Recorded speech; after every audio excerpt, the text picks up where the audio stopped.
آہستہ آہستہ کر کے شام رات میں تبدیل ہوتی چلی جا رہی تھی، اور جیسے جیسے ٹائم گزر رہا تھا اس کی فکر بڑھتی چلی جا رہی تھی، اور یہ پریشان تھا، اور اس کو لگ رہا تھا کہ شاید آج خالی ہاتھ ہی بستی میں واپس جانا ہوگا اور آج کوئی سواری نہیں ملے گی۔ خیر جیسے ہی ہلکا ہلکا اندھیرا ہونا شروع ہوا، یعنی مغرب کا ٹائم ہوا، تو اسی دورانیے میں اس نے دیکھا کہ ایک میاں بیوی سامنے سے چلتے ہوئے آ رہے ہیں۔ اب کیونکہ ہلکی ہلکی بارش ہو رہی تھی، شدید سردی ہو رہی تھی، تو وہ کوشش کر رہے تھے جتنا جلدی وہ اس کے تانگے کے پاس آ سکیں اور تانگے میں آ کے بیٹھ سکیں۔ جیسے ہی یہ میاں بیوی اس کے قریب پہنچے تو انہوں نے کہا کہ ہمیں شانتی نگر جانا ہے، کیا تم ہمیں لے چلو گے؟ اب اس کو اندازہ تھا کہ یہ دونوں میاں بیوی ہیں، اور بظاہر دیکھنے سے لگتا ہے کہ ان کی نئی نئی شادی ہوئی ہے۔ اب اس کو مرغہ مل چکا ہے، اور اس مرغے کو یہ اپنی مرضی کے مطابق ذبح کرے گا۔ اس نے اپنے منہ مانگے پیسے بتائے۔ وہ جو میاں بیوی تھے پہلے اس سے بحث کرنے لگے، پیسے کم کرانے کی کوشش کرنے لگے، لیکن راجو اپنی ضد پہ اڑا ہوا تھا۔ اس نے کہا کہ آج میں کسی کی نہیں مانوں گا، آج کیونکہ مجھے سواری بھی نہیں ملی ہے اور میری کوئی کمائی نہیں ہوئی ہے، لہٰذا میں پوری کوشش کروں گا کہ ان سے زیادہ سے زیادہ پیسے طلب کر سکوں اور مجھے زیادہ سے زیادہ منافع ہو سکے۔ خیر وہ جو میاں بیوی تھے وہ مجبور تھے، نئی نئی شادی ہوئی تھی، اس کے بعد شدید سردی میں بارش ہو رہی تھی۔ ان لوگوں نے بالآخر ہاں کر دی، اور جو راجو تانگے والے نے کرایہ بتایا تھا وہ اس پہ راضی ہو گئے۔ اب یہ جو شانتی نگر تھا یہ راجو کے گاؤں سے تقریباً 2 سے 3 کلومیٹر کے فاصلے پہ موجود تھا،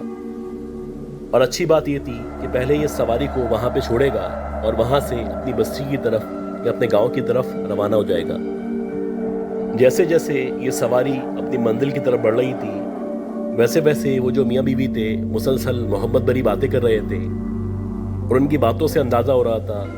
کہ یہ دونوں ایک دوسرے سے بہت شدت سے محبت کیا کرتے ہیں۔ خیر جیسے جیسے ان کی منزل قریب آ رہی تھی، راجو تانگے والا بھی خوش تھا کہ ان کو منزل پہ چھوڑنے کے بعد فوراً سے اپنے گھر پہنچ جاؤں گا اور اپنے بیوی بچوں کے لیے کچھ نہ کچھ پیسے لے کے جاؤں گا۔ جیسے ہی ان لوگوں کی منزل آئی، یہ دونوں میاں بیوی اترے، اور اترتے ہوئے وہ جو لڑکا تھا اس نے راجو تانگے والے کو پیسے دیے، اور پیسے دینے کے بعد وہ کہنے لگا کہ آپ سے ایک درخواست ہے کہ اگر ممکن ہو تو جس راستے سے آپ آئے ہیں اسی راستے سے واپس چلے جائیے گا، کیونکہ یہ راستہ تھوڑا سا لمبا راستہ ہے لیکن یہ آپ کے لیے سیف ہے اور آپ کے لیے آسان ہے۔ یہ سننے کے بعد راجو تانگے والا کہنے لگا کہ صاحب میں دیکھ لوں گا کہ مجھے کس طرح جانا ہے، میرا روز کا معمول ہے، میں ان سڑکوں سے اس علاقے سے پوری طرح واقف ہوں۔ راجو تانگے والے کی یہ بات سننے کے بعد وہ جو میاں بیوی تھے وہ اپنے گھر کی طرف چلے گئے، اور راجو تانگے والے نے اپنے گھوڑے کو اپنی بستی کی طرف بھگانا شروع کر دیا۔ جیسے جیسے یہ اپنی بستی کی طرف بڑھ رہا تھا ویسے ویسے بارش کی شدت میں اضافہ ہوتا چلا جا رہا تھا، اور اس کو شدت سے سردی کا احساس ہو رہا تھا۔ حالانکہ یہ پہلے بھی اس طرح کے موسم سے سامنا کر چکا تھا، اس طرح کی سردی کو دیکھ چکا تھا، لیکن آج پتہ نہیں کیا بات تھی کہ اس کو سردی ضرورت سے زیادہ ہی محسوس ہو رہی تھی، اور یہ موقع کی تلاش میں تھا کہ راستے میں اگر اس کو کوئی جگہ نظر آ جائے تو وہاں پہ تھوڑی دیر کے لیے بیٹھ جائے، آنکھ جلا لے، اپنے آپ کو سیک لے۔ ابھی یہ اس بارے میں سوچ ہی رہا تھا کہ ایک دم سے کسی کے رونے کی، کہرانے کی آوازیں آنا شروع ہوئیں۔ جیسے جیسے یہ آگے بڑھ رہا تھا ویسے ویسے یہ جو آوازیں تھیں مسلسل بڑھتی چلی جا رہی تھیں، اور ایسا لگ رہا تھا کہ کوئی شدید تکلیف میں ہے یا کوئی شدید غم کا شکار ہے جو مسلسل رو رہا ہے یا اپنے غم کا اظہار کر رہا ہے۔ کچھ دیر تک راجو تانگے والا سوچنے لگا کہ مجھے چاہیے کہ میں دیکھوں یہاں پہ کوئی مشکل میں نہ پھنسا ہوا ہو، اور بالآخر اس نے اپنے تانگے کو سائیڈ میں جا کے روک دیا۔ جیسے ہی راجو تانگے والے نے اپنے تانگے کو سائیڈ میں جا کے لگایا، ویسے ہی اس کا جو گھوڑا تھا وہ بھی عجیب حرکتیں کرنے لگا، عجیب سا بیہیو کرنے لگا، اور بظاہر ایسا لگ رہا تھا جیسے کہ جو گھوڑا ہے یہ بری طرح ڈر چکا ہے۔ خیر تانگے کو سائیڈ میں لگانے کے بعد راجو تانگے والے نے مسلسل آگے پیچھے کا جائزہ لینا شروع کیا، اور وہ اس آواز کو فالو کر رہا تھا کہ رونے کی آواز یا کہرانے کی آواز کہاں سے آ رہی ہے۔ جیسے جیسے یہ اس آواز کے قریب بڑھ رہا تھا ویسے ویسے یہ جنگل کی طرف بڑھتا چلا جا رہا تھا،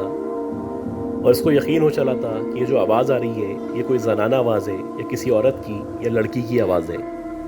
بالآخر تقریباً 5 سے 7 منٹ تک پیدل چلنے کے بعد